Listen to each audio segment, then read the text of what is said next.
ಒಂದೇ ದಿನ ಸರ್ ಪಾಕಿಸ್ತಾನ ಅಂತ ಇರೋದೇ ಇಲ್ಲ. ಪಾಕಿಸ್ತಾನ ಮಂಡಿ ಊರೇ ಊರ್ತದೆ. ಇಂಡಿಯಾ ಗೆದ್ದೇ ಗೆಲ್ತದೆ. ಕೂಡ ಸುಟ್ಟರು ಹೋಗಲ್ಲ. ಯಾಕಂದ್ರೆ ಅವ್ರು ಬಾಳೆ ಅಷ್ಟು ಅವರು ನಿಮ್ದೇ ಆಗಿರಬಾರ್ದು, ಅಕ್ಕಪಕ್ಕದವ್ರು ನಿಮ್ದೇ ಆಗಿರಬಾರ್ದು. ನಮ್ಮ ಇಂಡಿಯಾ ಅವ್ರ ಮೇಲೆ ನೋಡಿ ಹುಚ್ಚೋಯ್ಕೊಂತವ್ರೆ. ಏನೇ ಮಾಡಿದ್ರು ಅವ್ರಿಗೆ ಬುದ್ಧಿ ಕಲಿಯಲ್ಲ ಸರ್. ಹೊಡಿಬೇಕು, ಹೊಡೆದ್ರೆ ಒಂದ್ ಸಲ ಇನ್ನೊಂದ್ ಸಲ ಅವ್ರು ಉಸಿರು ಎತ್ತಬಾರ್ದು, ಆ ತರ ಯುದ್ಧ ಮಾಡ್ಲಿ. ಬಾಯಿ ಅಂದ್ಕೊಂಡು ಒಬ್ಬರಿಗೆ ಹೊಡ್ಸ್ಕೊ ಬಂದಿದ್ದಾಯ್ತು. ಪಾಕಿಸ್ತಾನ ಏನ್ ಬಂಡೆ ದೇವ್ರ ಏನಿಲ್ಲ, ಪುಕ್ಲು ದೇವ್ರ ಅವ್ರದ್ದು. ಹುಳಗಳನ್ನ ಇಟ್ಕೊಂಡು ನಾನು ಎದುರಿಸ್ತೀನಿ ಅಂದ್ರೆ ಅವ್ರ ಅಪ್ಪನ ಕೈಲಾಗಲ್ಲ, ಅವನ ಕೈಲಾಗಲ್ಲ. ನಮ್ಮ ಇಂಡಿಯಾ ಮೇಲೆ ಪಾಕಿಸ್ತಾನ ವಾರ್ ನಡೀತಾ ಇದೆ. ಗ್ಯಾರಂಟಿ ನಮ್ಮ ಇಂಡಿಯಾ ಅವರು ಗೆದ್ದೇ ಗೆಲ್ತಾರೆ. ಆದರೆ ಪಾಕಿಸ್ತಾನ ಮುಗಿಸ್ತದೆ. ಆದರೆ ಅವ್ರಿಗೆ ಪಾಠ ಕಲಿಸ್ಲೇಬೇಕು. ಯಾಕಂದರೆ ನಮ್ಮ ಹಿಂದೂಗಳಿಗೆ ಹೊಡೆದವ್ರೆ. ಅವ್ರು ಯಾರೇ ಟೆರರಿಸ್ಟರಾದ್ರೂ ಬಿಡಬಾರ್ದು. ಬಿಟ್ಟು ಅವ್ರನ್ನ ಈ ಇಂಥದಲ್ಲೇ ಗುಂಡಲ್ಲಿ ಸಾಯಿಸ್ಬೇಕು. ಅವ್ರನ್ನ ಸಾಯಿಸ್ಲಾರೆ ಬಿಡಬಾರ್ದು ಅವ್ರನ್ನ. ಯಾಕಂದರೆ ಎಷ್ಟೇ ವರ್ಷ ಆದ್ರೂ ನಮ್ಮ ಇಂಡಿಯನ್ನೇ ಏನು ಪಾಕಿಸ್ತಾನಿಗೆ ಪಾಠ ಕಲಿಸ್ತಾರೆ. ಜೈ ಹಿಂದ್.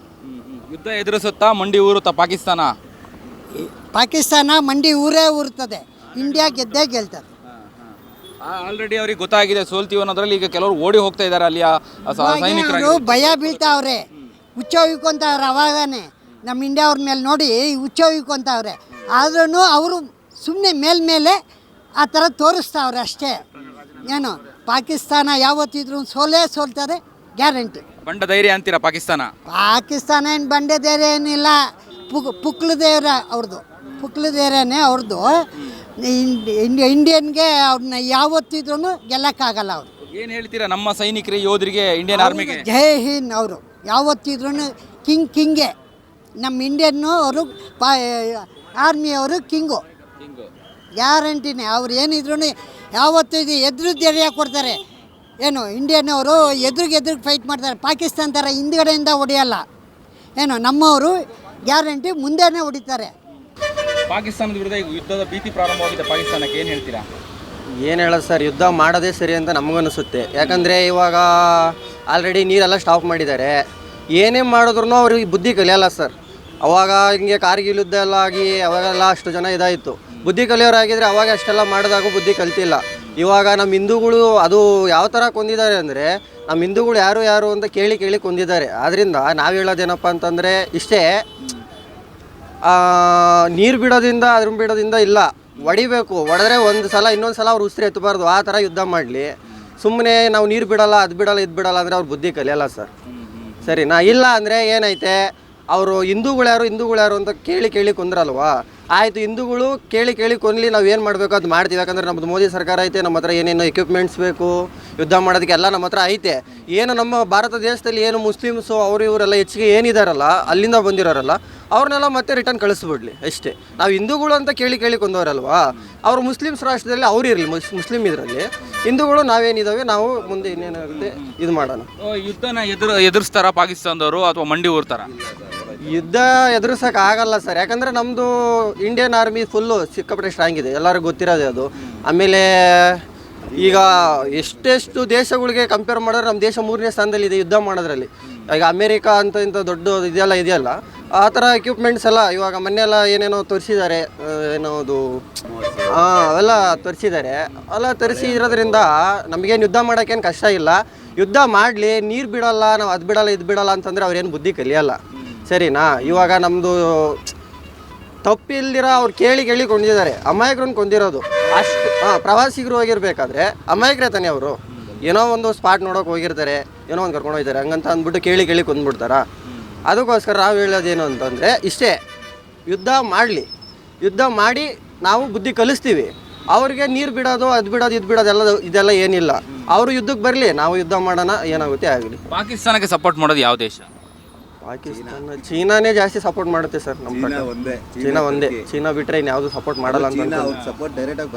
ಓಕೆ, ನಮ್ಮ ಭಾರತೀಯ ಯೋಧರಿಗೆ, ಸೈನಿಕರಿಗೆ ಏನು ಹೇಳ್ತೀರಾ ಸರ್? ಆಲ್ ದ ಬೆಸ್ಟು ಅವರಿಗೆ. ನಮ್ಮನ್ನು ನಾವಿಲ್ಲಿ ನಾಡಲ್ಲಿ ಒಳಗಡೆ ಏನು ನಾವು ಸುರಕ್ಷಿತವಾಗಿರಬೇಕು ಅಂದರೆ ಮೇನ್ ಕಾರಣನೇ ಅವರು. ಇವತ್ತು ನಾವೇನೋ ಒಂದು ಗಾಡಿ ಓಡಿಸ್ಕೊಂಡು ನಾವು ಆಟೋ ಡ್ರೈವರೇ ಆಗಿರ್ಬೋದು, ನಾವು ಗಾಡಿ ಓಡಿಸ್ಕೊಂಡು 3 ಹೊತ್ತು ಊಟ ಮಾಡಿ ನಿಮ್ಮದೇ ಮಲ್ಕೊತಿದ್ದೀವಿ ಅಂದರೆ ಅಲ್ಲಿ ಅವ್ರು ಮಾಡ್ತಾರೋ ಕೆಲಸನೂ ತುಂಬ ಇದಿದೆ. ಅವ್ರಿಗೆಲ್ಲರಿಗೂ ಆಲ್ ದ ಬೆಸ್ಟ್ ಹೇಳೋಕ್ಕೆ ಇಷ್ಟಪಡ್ತೀನಿ. ಆದಷ್ಟು ಹುಷಾರಾಗಿರೋಕ್ಕೆ. ಯಾಕಂದರೆ ಈಗ ಅವ್ರಿಗೂ ಫ್ಯಾಮಿಲಿ ಇರುತ್ತೆ, ಎಲ್ಲ ಇರುತ್ತೆ ಅಲ್ವಾ. ಆದಷ್ಟು ನಮ್ಮ ಭಾರತೀಯ ಸೈನಿಕರು ಎಲ್ಲ ತುಂಬ ಸ್ಟ್ರಾಂಗು ಅಂತ ಎಲ್ಲ ಟಫ್ ಅಂತೆಲ್ಲ ಗೊತ್ತಿದೆ. ಆದಷ್ಟು ಅವರು ಹುಷಾರಾಗಿರಲಿ. ಅವರೆಷ್ಟು ಹುಷಾರಾಗಿರ್ತಾರೋ ನಾವು ಅಷ್ಟೇ ಹುಷಾರಾಗಿರ್ತೀವಿ ದೇಶದವ್ರಿಗೆ. ಸರ್, ನಾವು ನಮ್ಮ ಯೋಧರ ಬಗ್ಗೆ ಮಾತಾಡೋಕ್ಕಾಗಲ್ಲ. ಯಾಕೆಂದ್ರೆ ನಮ್ಮ ಯೋಧರು ತಾಕತ್ತು ಎಲ್ಲರಿಗೂ ಗೊತ್ತು. ನಮ್ಮಲ್ಲಿರೋ ಪೈಲಟ್ಗಳು ಏರ್ಫೋರ್ಸಲ್ಲಿರೋಂಥ ಪೈಲಟ್ಗಳು ಇಡೀ ವರ್ಲ್ಡಲ್ಲಿ ಯಾರೂ ಇಲ್ಲ. ನಂಬರ್ 1 ಪೈಲಟ್ಗಳು ಇರೋದು. ನಾವು ಹೇಳೋದು ಅವ್ರು ಯುದ್ಧ ಬೇಕು ಅಂದರೆ ನಮ್ಮವ್ರು ರೆಡಿ ಇದ್ದಾರೆ.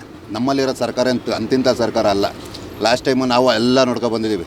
ಎಲ್ಲ ನಮ್ಮನ್ನು ಕೈ ಕಟ್ಕೊಂಡು ನಾವು ಬಳೆ ಹಾಕ್ತೀವಿ, ನಾವು ಬಾಯಿ ಅಂದ್ಕೊಂಡು ಬರೀ ಹೊಡ್ಸ್ಕೊಬಂದಿದ್ದೆ ಆಯಿತು. ಏನೇ ಮಾಡ್ಕೊಳ್ಳಿ ಸರ್, ಹೊಡೆದ್ರೆ ಈ ಸರಿ ಹೊಡೆದ್ರೆ ಮಾತ್ರ ಇನ್ನೊಂದು ಸರಿ ಎದ್ದು ಬರಬಾರ್ದು, ತಂಟೆಗೆ ಬರಬಾರ್ದು.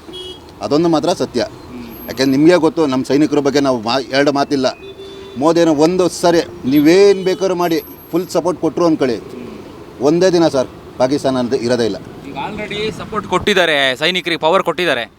ಯಾಕೆಂದರೆ ಅವ್ರದ್ದು ನೀವು ನೋಡಿದರೆ ಅದಕ್ಕೆ ನಮ್ಮ ರೆಡಿ ಇದ್ದಾರಲ್ಲ, ಏನು ಬೇಕಾದ್ರೂ ಮಾಡೋಕ್ಕೆ ರೆಡಿ ಇದ್ದಾರೆ, ಕಾಯ್ತಾ ಇದ್ದಾರೆ ಯಾವ ಥರ ಹೊಡಿಬೇಕು.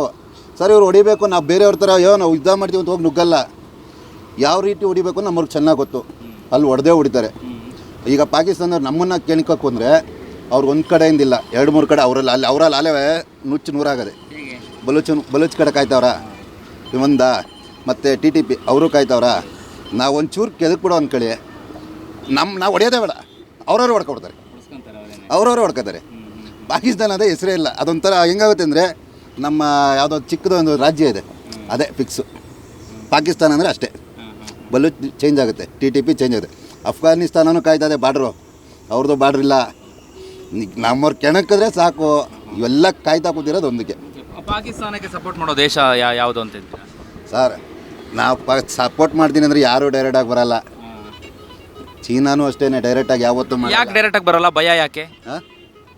ಇಲ್ಲಿರೋದು ಒಂದೇ, ನಮ್ಮದು ಒಂದು ಫೇಮ್ ಇದೆ ಇಂಡಿಯಾ ಅಂತ, ಭಾರತ್. ಈ ಫೇಮ್ಗೆ ಸೈಲೆಂಟ್ ಆಯ್ತಾರಲ್ಲ. ಯಾಕೆಂದರೆ ಈ ಫೇಮ್ ಇದೆಯಲ್ಲ, ಇದು ನಮ್ಮದು ಬರೀ ಎಲ್ಲೋ ಮುಂಚೆ ಇತ್ತು. ಭಾರತ ಅಂದರೆ ಯಾವುದೋ ಗಿಂಟ್ರಿ ಅನ್ನೋರು. ಇವಾಗ ಹಂಗಲ್ಲ, ಭಾರತ ಅಂದರೆ ಶಕ್ತಿ. ನಮ್ಮ ಮುಂದೆ ನಿಂತ್ಕೋಬೇಕು ಅಂದರೆ ಅವ್ರಿಗೂ 2 ಇರಬೇಕು, ಒಂದಲ್ಲ 2 ಇರಬೇಕು.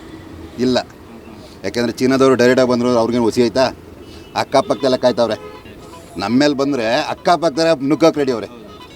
ಒಟ್ಟಲ್ಲಿ ನಾವು ಯಾರ ವಿರುದ್ಧ ನಿಂತ್ಕೊಂಡ್ರು ಅವ್ರವ್ರಿಗೆ ತೊಂದರೆ ಐತೆ. ಹಾಗೆ ಆಗುತ್ತೆ ಸರ್. ಇವ್ರು ಬುದ್ಧಿ ಕಲಿಬೇಕಂದ್ರೆ ಇವ್ರು ಏನಾದ್ರು ಒಂದು ಸರಿಯಾಗಿ ಕೊಡಬೇಕು, ಕೊಟ್ಟರೆ ಮಾತ್ರ ಮುಟ್ಟು ನೋಡ್ಕೋಬೇಕು. ಈಗಾಗಲೇ ಏನು ಸಿಂಧು ನದಿಯ ನೀರು ಕೂಡ ಅಲ್ಲಿಗೆ ಹೋಗ್ದಿರುತ್ತಿಲ್ಲ, ಮತ್ತು ಈಗ ಬೆಲೆ ಏರಿಕೆ, ಅಲ್ಲಿಯ ದಿನಬಳಕೆ ವಸ್ತುಗಳ ಈಗಾಗಲೇ ಪರದಾಡ್ತಾ ಇದ್ದಾರೆ ಅಂತ. ಸರ್ ಅವ್ರ ಹತ್ರ ತಿನ್ನೋಕ್ಕೆ ಅನ್ನ ಇಲ್ಲ ಸರ್. ನಮ್ಮ ಹತ್ರ ಲಾಸ್ಟ್ ಟೈಮ್ ಒಂದು ಸರಿ ಆಯಿತು, ಅದಕ್ಕಾಲೇ ನಮ್ಮ ಕಡೆಯಿಂದ ರೇಷನ್ ತೊಗೊಳೋದು ನಿಲ್ಲಿಸ್ಬಿಟ್ಟು ಕಳ್ಮಾರ್ಗದಲ್ಲಿ ತರಿಸ್ಕೊತಾ ಇದ್ದಾರೆ. ಇಲ್ಲೆಷ್ಟು ಸರ್ ನಮ್ಗೊಂದು KG ಅಕ್ಕಿ 70 ರೂಪಾಯಿ 80 ರೂಪಾಯಿ, ಮಿನಿಮಮ್ 100 ರೂಪಾಯಿ. ಒಳ್ಳೆ ಅಕ್ಕಿ ಬಿರಿಯಾನಿ ಅಕ್ಕಿ 100 ರೂಪಾಯಿ. ಅಲ್ಲೋದ್ರೆ 500 600 1000 ರೂಪಾಯಿ. ಎಲ್ಲಿದೆ ಸರ್ ಡಿಫ್ರೆನ್ಸು? ಅದೇ ಅವ್ರು ನಮ್ಮ ಹತ್ರ ವ್ಯಾಪಾರ ಮಾಡ್ಬೇಕಾದ್ರೆ ಎಷ್ಟಿದೆ ಸರ್ ಅಲ್ಲಿ? ನಮಗಿಂತ 10 ರೂಪಾಯಿ 5 ರೂಪಾಯಿ ಜಾಸ್ತಿ. ಇವಾಗ ಎಷ್ಟಿದೆ ಹೇಳಿ? ಈಗ ನಮ್ಮಲ್ಲಿ ಒಂದು ಸಣ್ಣದೊಂದು ಬೈಕ್ ತೊಗೊಳ್ಳೋಣ, ಬೈಕು ಈ ಸೋಷಿಯಲ್ ಮೀಡಿಯಾದಲ್ಲಿ ನೋಡಿದ್ದೀರಾ? ನಮ್ಮದು ಬರೀ ಒಂದು RX ಅಲ್ಲಿ ಬಂದು 2.5 ಲಕ್ಷ 3 ಲಕ್ಷ ಒಂದು RX ರೇಟು. ಬುಲೆಟ್ ಬಂದು 1 ಕೋಟಿ. ಎಲ್ಲಿಂದ ಎಲ್ಲಿಗೆ ಸರ್ ಅದು? ಇವ್ರು ಬೇಕಾಯ್ತಲ್ಲ ಮತ್ತೆ ಅವ್ರಿಗೆ ಇರೋದೇನೋ. ಆದ್ರೂ ಕೆಣಕಿ ಬಂಡು ಧೈರ್ಯ ಮಾಡೋದು ಯಾಕೆ ಅಂತ ಹೇಳಿ ಪಾಕಿಸ್ತಾನ ಸರ್ ಉತ್ಕೂಡ ಸುಟ್ಟರು ಹೋಗಲ್ಲ. ಯಾಕೆಂದರೆ ಅವ್ರು ಬಾಳೆ ಅಷ್ಟು, ಅವರು ನಿಮ್ಮದಾಗಿರಬಾರ್ದು, ಅಕ್ಕಪಕ್ಕದವ್ರು ನಿಮ್ಮದಾಗಿರಬಾರ್ದು. ಯಾಕೆಂದರೆ ಅವರಲ್ಲಿರೋದು ಬರೀ ಹುಳನೇ. ನಾಗರಾವು ಹೇಳ್ತಾರಲ್ಲ, ಯಾವ ಬೇಕಾದ್ರೆ ಇಡಿ ಕೆಣಕ್ಬೋದು. ನಾಗರಾವನ್ನ ಕೆಣಕಾಕೈತವ ಬಿಡುತ್ತಾ? ಹಂಗೆ ಅವ್ರು ಕೆಣಕಿರೋದು, ಹಂಗೆ ಕೆಣಕಿರೋದು. ಯಾವುದೋ ಸಣ್ಣ ಪುಟ್ಟ ಹುಳಗಳನ್ನ ಇಟ್ಕೊಬಂದು ನಾನು ಎದುರಿಸ್ತೀನಿ ಅಂದರೆ ಅವ್ರ ಅಪ್ಪನ ಕೈಲಾಗಲ್ಲ, ಅವನ ಕೈಲಾಗಲ್ಲ. ಇವ್ರು ಕೇಳೋದು ಧರ್ಮ ಅಂದ್ಕೊಂಡು ಹೊಡೋರಲ್ಲ ಸರ್. ಅವ್ರು ಹೊಡೆದಿದ್ದಾರಲ್ಲ, ಅವ್ರಿಗೇನಾರು ಹಂಗಿದ್ದೀರ ಬರಲಿ, ಡೈರೆಕ್ಟಾಗಿ ಬರಲಿ, ಬರ್ರಪ್ಪ ನಮ್ಮ ಧರ್ಮದ ಮೇಲೆ ಬರಲಿ, ಅವ್ರು ನೋಡೋಣ. ಡೈರೆಕ್ಟಾಗಿ ಬರೋಕ್ಕಾಗಲ್ಲ. ಎಲ್ಲೋ ಕದ್ದು ಮುಚ್ಚಿ ಇದು ಮಾಡ್ಕೊಂಡು ಅಮಾಯಕರು ಇರೋ ಜಾಗದಲ್ಲಿ ಹೋಯ್ತಾರೆ ಅಷ್ಟೇ. ನರಿ ಬುದ್ಧಿ ಅನ್ನಲ್ಲ ಸರ್ ಇದು. ಓಕೆ, ನಮ್ಮ ಭಾರತೀಯ ಸೇನೆಗೆ ಏನು ಹೇಳಲಿಕ್ಕೆ ಬಯಸ್ತಾರೆ ನಮ್ಮ ಯೋಧರಿಗೆ? ಸರ್ ನಾವು ಹೇಳಂಗಿಲ್ಲ ಸರ್, ನಮ್ಮ ಕಡೆಯಿಂದ ಅವ್ರು ಹೇಳೋಂಥ ಅಧಿಕಾರನೇ ಇಲ್ಲ ನಮ್ಗೆ. ಅಷ್ಟು ಅವ್ರನ್ನ ನಾವು ಹಿಂಗೆ ಮಾಡಿ ಅಂತ ಹೇಳೋಂಥ ಇದು ನಮಗಿಲ್ಲ. ಯಾಕೆ ಅಂದರೆ ಅವರಿದ್ದಾರೆ ಅಂದರೆ ನಮಗಿಲ್ಲಿದೆ, ಅವ್ರು ಅಲ್ಲಿದ್ದಾರೆ ನಮಗಿಲ್ಲಿ. ಅವರಿದ್ದಾರೆ ಧೈರ್ಯ ಹೋದ್ಮೇಲೆ ಎಷ್ಟೋ ರಾತ್ರಿ ಹೊತ್ತು ಆರಾಮಾಗಿ ನಿದ್ದೆ ಮಾಡ್ತೀವಿ ನಾವು. ಅವರೆಲ್ಲ ಹಂಗೆ ಮಲಗ್ತಾರ? ಅವ್ರ ಸೈನ್ಯ ಐತೆ ಅಂದ್ಬಿಟ್ಟು ಯಾವಾಗ ಬಂದು ಯಾವಾಗ ಇಡ್ತಾನೆ ಅನ್ನೋದೇ ಗೊತ್ತಿಲ್ಲ ಅಲ್ಲಿ. ಅವರವರೇ, ನಾವಲ್ಲ, ಅವರವರೇನೆ. ಈ ಧೈರ್ಯ ಅವರಲ್ಲಿ ಇದೆಯಾ? ಇಲ್ಲ. ಅದಕ್ಕೆ ಸರ್ ನಮ್ಮ ಯೋಧರಿಗೆ ನಾನು ಏನು ಹೇಳೋಕ್ಕಾಗಲ್ಲ. ನಮ್ಮ ಕಡೆಯಿಂದ ನಮ್ಮ ಯೋಧರಿಗೆ ನನ್ನ ಕಡೆಯಿಂದ ಪಾಕಿಸ್ತಾನಕ್ಕೆ ಬುದ್ಧಿ ಕಲಿಸ್ಬೇಕು ಅಷ್ಟೇ ನಾನು ಹೇಳೋದಾದರೆ. ಒಂದು ಲೆಕ್ಕದಲ್ಲಿ ಬೇಕು ಅನಿಸುತ್ತೆ, ಇನ್ನೊಂದು ಲೆಕ್ಕದಲ್ಲಿ ನೋಡಿದ್ರೆ ಹಾಗೆ ಬಿಟ್ಟರೆ ಇದು ಮುಂದುವರೆದ್ರೆ ಕಷ್ಟ ಆಗುತ್ತೆ. ಇವಾಗ ವಾರ ಆದ್ರೂ ಜನಜೀವನಕ್ಕೆ ತೊಂದರೆ ಆಗೇ ಆಗುತ್ತೆ. ಹಣದುಬ್ಬರ ಆಗುತ್ತೆ, ತುಂಬ ರೀತಿ ಪ್ರಾಬ್ಲಮ್ ಆಗುತ್ತೆ. ಆಲ್ರೆಡಿ ಈಗ ಭಾರತ ನೀರನ್ನು ಬಂದ್ ಮಾಡಿದ್ದಾರೆ, ಇದರಿಂದ ಅವ್ರ ಪಾಠ ಕಲಿಬೋದು, ಅವ್ರೇನಾದ್ರೂ ಮಣಿಬಹುದು ಅನಿಸುತ್ತೆ. ಥ್ಯಾಂಕ್ ಯು, ಅಷ್ಟೇ. ಯುದ್ಧ ಬೇಡ ಅಂತ ಹೇಳ್ತೀರಾ ಹಾಗಾದರೆ? ಯಾಕಂದರೆ 26 ಮಂದಿ ಭಾರತೀಯರನ್ನ ಉಗ್ರರು ಗುಂಡಿಕ್ಕಿ ಕೊಂದಿರುವಂಥದ್ದು, ಪ್ರವಾಸಿಗರ ಮೇಲೆ ದಾಳಿ ಮಾಡಿದ್ದಾರೆ. ನನ್ನ ಪ್ರಕಾರ ಡಿಸಿಷನ್ ತಗೊಳ್ತಾರೆ ಮೋದಿ, ಇದನ್ನು ಕರೆಕ್ಟಾಗಿ ಅವರೇ ತಗೊಳ್ತಾರೆ. ಮೋದಿಯವರು ಈಗ ಭಾರತೀಯ ಸೇನೆಗೆ ಪರಮಾಧಿಕಾರ ಕೊಟ್ಟಿದ್ದಾರೆ, ಯಾವುದೇ ಸಮಯ ಸಂದರ್ಭ ಇದ್ರೂ ನೋಡಿ ಭಯೋತ್ಪಾದಕರನ್ನ ಉಡಿಸ್ ಮಾಡಿ ಅಂತ ಹೇಳಿ. ಅವ್ರು ಕೊಟ್ಟರೆ ಕರೆಕ್ಟ್ ಅದು ಮಾಡೋದು, ಅವ್ರೇನು ಹೇಳ್ತಾರೋ ಅದನ್ನು ನಿರ್ಧಾರ ತೊಗೊಂಡು ಮಾಡೋದು ಸೇನೆಗೆ ಬಿಟ್ಟಿರೋದು.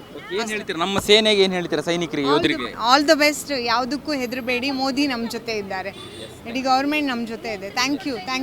ಬೆಂಗಳೂರಿನ ಬೆಸ್ಟ್ ನೀಟ್ ಕೋಚಿಂಗ್ ಅಕಾಡೆಮಿ ಅಂದ್ರೆ excellence NEET academy. NEET crash course and NEET long term coaching admission ಪ್ರಾರಂಭ. ಈ ಕೂಡಲೇ ಸಂಪರ್ಕಿಸಿ. 84ರಿಂದ 50 kg ಬಂದೆ, ಆಮೇಲೂ ಸಣ್ಣಗೆ ಫಿಟ್ ಆಗಿದ್ದೀನಿ. ಅದಕ್ಕೆ ನಾನು ಯೂಸ್ ಮಾಡ್ತಾ ಇರೋದು ಜೀನಿ ಸ್ಲಿಮ್. ಸಣ್ಣ ಆಗೋಕ್ಕೆ ಜೀನಿ ಸ್ಲಿಮ್ ಯೂಸ್ ಮಾಡಿದೆ, ಹೆಲ್ದಿನೂ ಅದೇ. ನೀವು ಸಣ್ಣ ಆಗಬೇಕಾ, ಹೆಲ್ದಿ ಆಗಬೇಕಾ? ಹಾಗಿದ್ರೆ ಜೀನಿ ಸ್ಲಿಮ್ ಯೂಸ್ ಮಾಡಿ. ಸಣ್ಣ ಆಗೋದಕ್ಕೆ ಯಾವುದೋ ಪ್ರಾಡಕ್ಟ್ ಹೇಳ್ತಾ ಇದ್ದಾಳೆ, ಏನಾದರೂ ಸೈಡ್ ಎಫೆಕ್ಟ್ಸ್ ಇದೆ ಅಂತ ಯೋಚನೆ ಮಾಡ್ತಾ ಇದ್ದೀರಾ? ಖಂಡಿತ ಇಲ್ಲ, ಯಾಕಂದರೆ ಇದು ಕೆಮಿಕಲ್ ಫ್ರೀ. ಸಣ್ಣ ಆಗಬೇಕು ಅಂದರೆ ಜೀನಿ ಸ್ಲಿಮ್ ಯೂಸ್ ಮಾಡಿ. ಹೆಚ್ಚಿನ ಮಾಹಿತಿಗೆ ಕೆಳಗೆ ಡಿಸ್ಪ್ಲೇ ಆಗ್ತಿರೋ ನಂಬರ್ಗೆ ಕಾಲ್ ಮಾಡಿ.